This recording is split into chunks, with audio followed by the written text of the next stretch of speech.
Reliance, TCS, State Bank of India, इन बड़ी companies के नाम तो आपने सुने ही होंगे, है ना? और शायद आप ये भी जानते होंगे कि ये लार्ज कैप कंपनीज हैं। लेकिन क्या आप जानते हैं कि मिड कैप और स्मॉल कैप कंपनीज भी होती हैं? पर ये कैसे डिसाइड होता है कि कौन सी कंपनी लार्ज कैप है और कौन सी कंपनी मिड कैप? ये सब मार्केट कैपिटलाइजेशन के कॉन्सेप्ट पर डिपेंड करता है। क्या आप जानते हो कि मार्केट कैपिटलाइजेशन होता क्या है? अगर आप पैसिव इन्वेस्टिंग करते हैं जैसे इंडेक्स फंड, तो ये कॉन्सेप्ट आपके लिए बहुत जरूरी है।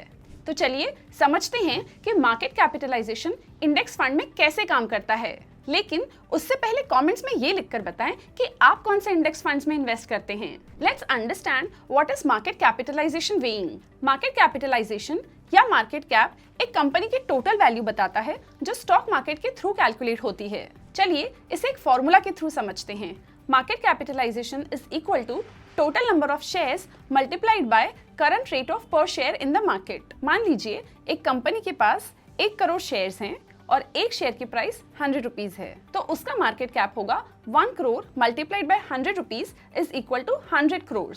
अब बात करते हैं मार्केट कैपिटलाइजेशन वेइंग की। इसका मतलब है कि किसी इंडेक्स या पोर्टफोलियो के स्टॉक्स को उनके मार्केट कैप के हिसाब से वेट दिया जाता है। चलिए इसे एक एग्जांपल से समझते हैं। अगर किसी इंडेक्स में सिर्फ 2 कंपनीज हैं, कंपनी ए का मार्केट कैप है ₹10,000 करोड़ और कंपनी बी का मार्केट कैप है ₹5,000 करोड़, तो कंपनी ए का वेटेज इंडेक्स में होगा 66.67% और कंपनी बी का होगा 33.33%। इस मेथड से बड़ी मार्केट कैप वाली कंपनीज का ज्यादा इम्पैक्ट होता है इंडेक्स मूवमेंट पर और छोटी कंपनीज का कम। यही सिस्टम निफ्टी 50 और सेंसेक्स जैसे इंडाइसेस में यूज होता है। अब मार्केट कैप वेइंग समझने के बाद आपको इसके टाइप्स भी समझने चाहिए।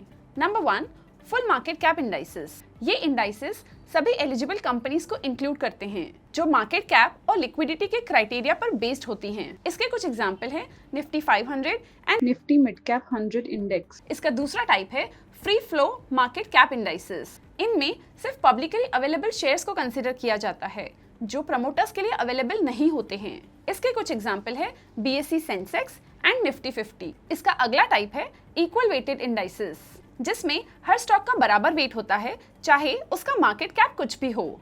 इसका एग्जांपल है निफ्टी 50 इक्वल वेट इंडेक्स। अब समझते हैं कि व्हाट आर इंडेक्स फंड्स, यानी कि इंडेक्स फंड्स क्या होते हैं। इंडेक्स फंड्स एक तरह के म्यूचुअल फंड्स होते हैं जो किसी स्पेसिफिक स्टॉक मार्केट इंडेक्स जैसे निफ्टी 50 या सेंसेक्स को ट्रैक करते हैं। मतलब ये फंड्स इंडेक्स में लिस्टेड कंपनीज के परफॉर्मेंस को रेप्लिकेट करते हैं।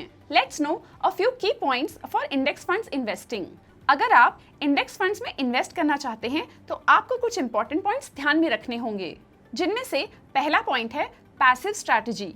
पैसिव इन्वेस्टिंग का मतलब है कि आप मार्केट को बीट करने की कोशिश नहीं कर रहे हैं, बस आपका गोल होता है लॉन्ग टर्म वेल्थ क्रिएशन। दूसरा important point that we should consider is cost efficiency. Active funds के कंपैरिजन में इंडेक्स फंड्स का एक्सपेंस रेशियो कम होता है क्योंकि मैनेजर को फंड्स का सिलेक्शन नहीं करना पड़ता। The next point to be considered is these are biased towards large companies. Market cap weighted indices ज्यादा वेट लार्ज कैप कंपनीज को देते हैं, जिसका एक एग्जांपल ये है कि निफ्टी 50 में टॉप 3 कंपनीज का अलोकेशन 25% से ज्यादा है। The next point to consider is performance impact. Index का परफॉर्मेंस लार्जली उन्हीं कंपनीज पर डिपेंड करेगा जिनका इंडेक्स में वेट ज्यादा है। Another point to consider is it allows you for instant diversification. Index funds के थ्रू आपको मल्टीपल कंपनीज और सेक्टर्स का एक्सपोजर मिलता है, वो भी कम कॉस्ट पर। अनदर इंपॉर्टेंट फीचर जो हमें कंसिडर करना चाहिए is low risk of stock selection errors. Index funds में आपको स्टॉक सिलेक्शन की गलती का रिस्क नहीं होता क्योंकि कंपनीज का सिलेक्शन ऑलरेडी इंडेक्स के रूल्स के हिसाब से होता है। मार्केट कैपिटलाइजेशन और इंडेक्स फंड्स को समझना आपको एक बेटर इन्वेस्टर बना सकता है, लेकिन याद रहे कोई भी इन्वेस्टमेंट करने से पहले अपने फाइनेंशियल एडवाइजर से सलाह जरूर लें। म्यूचुअल फंड निवेश बाजार के जोखिमों के अधीन है। योजना से जुड़े सभी दस्तावेजों को ध्यान से पढ़ें।